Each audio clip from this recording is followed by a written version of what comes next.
We have all been in a place where we felt like we didn't belong, where our insecurities got the best of us, where we felt like we had to be someone completely different from our true self to fit in.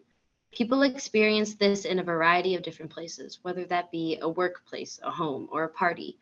But for me, I experienced it throughout my childhood and school. My name is Angelina Antonio. I am a Filipina who lives in a predominantly white neighborhood in the suburbs of Chicago. While living in this nice community has its perks, the one downside is that it took me years and years to actually find my way back to my culture and to who I am. I always wished that people were more accepting of others so I wouldn't have had to be scared of judgment. With this, I believe that cultural awareness in schools is so important, especially in those where there isn't a lot of diversity. I always wished that our schools would teach kids more about other minority cultures from a younger age. We barely ever talked about culture in schools, and we always learned about European history and would never talk about anything that would apply to the small number of minorities in my classes.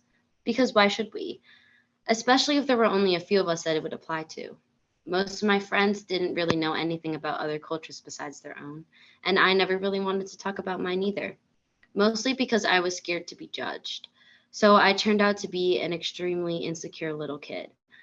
All I did was copy everything my classmates did because that's all I knew. My survival tactic was neglecting who I really am to be someone that I knew people would want to be friends with. I can tell you that it wasn't as beneficial to me as I hoped, since I never gave myself a chance to find who I was. Increasing cultural awareness in schools will give new perspectives in learning communities and create a more accepting environment for minorities who feel like they don't belong. But what does it really mean to belong, to be accepted?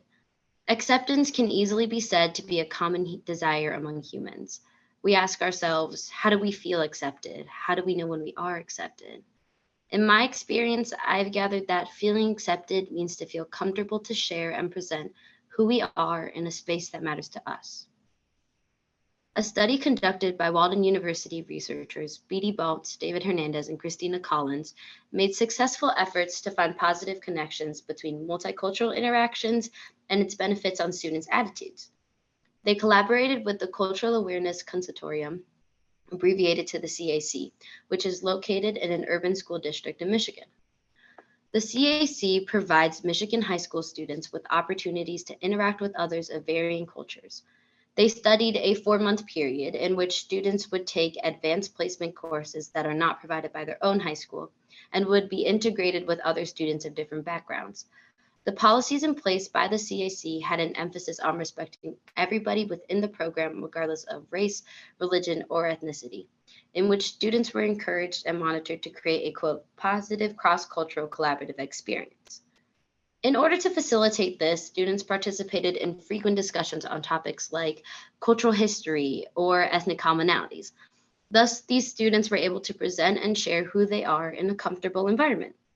But even though these conversations could have been just as simple as talking about your family, these quote interactions have more meaning than surface level interactions and foster understanding of how people greet each other, what they talk about, and how they express themselves are characteristics of being culturally aware, which should lead to increased intercultural awareness.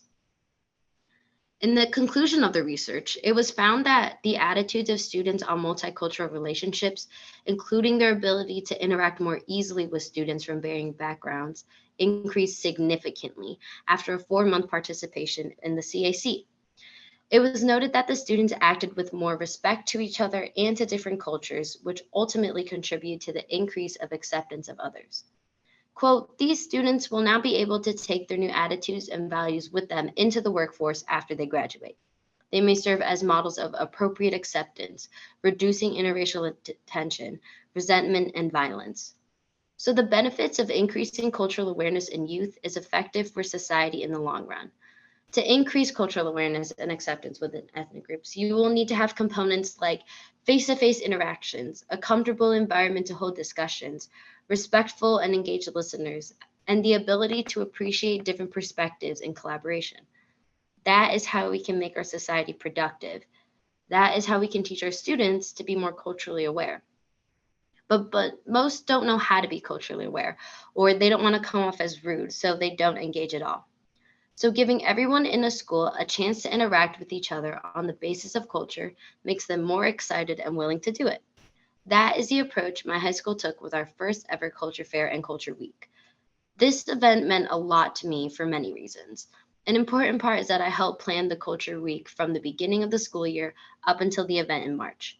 I got to collaborate with a small but diverse group of students and two of the most incredible, caring, and involved teachers in our school. It was also important for me because I was finally given the opportunity to share my culture with students who never really seemed to want to be engaged with that kind of stuff. It made me feel so seen. It feels so nice to be acknowledged for something that's important to you. In short, the week went like this. On Monday through Thursday, we had activities like a live banda playing in our commons area, cultural dance classes during lunch periods, an engaging video of people talking about their culture, and a day for students to wear their culture clothing to school. Then on Friday, we had our big event, the Culture Fair. Participating students would set up a booth with posters, foods, and things to show off. Spectating students were able to check out each booth, try some different foods, participate in activities like getting henna, and ask questions to the students running the booths. Every student was able to engage by choice, and more students than expected were getting involved, which was so amazing to see. During the culture fair, I ran a booth with a couple of my close Filipino friends. I've never felt more connected and proud to be Filipino. After getting a chance to interview some students who were able to participate by asking questions and visiting booths, most students concluded that they have a quote, newfound appreciation and respect for the students and cultures in our school. A couple students who participated in the culture fair and managed a booth agreed that they were able to feel more represented and appreciated in our school by participating. They also stated that being able to share their cultures with others helped them feel closer to their own. In specific, one student stated, quote, I was able to bat down stereotypes and teach students, faculty, and teachers interesting facts about my culture. This proves that allowing these events to occur only encourages students to learn about other cultures and proudly represent their own. The confidence and pride that engulfed me and sticks with me has made a huge impact on my approach to my culture. It has been shown in multiple ways that the impact of cultural awareness holds great value in our society and school environments. Through this, acceptance, empathy, belonging, pride, curiosity, and appreciation will form.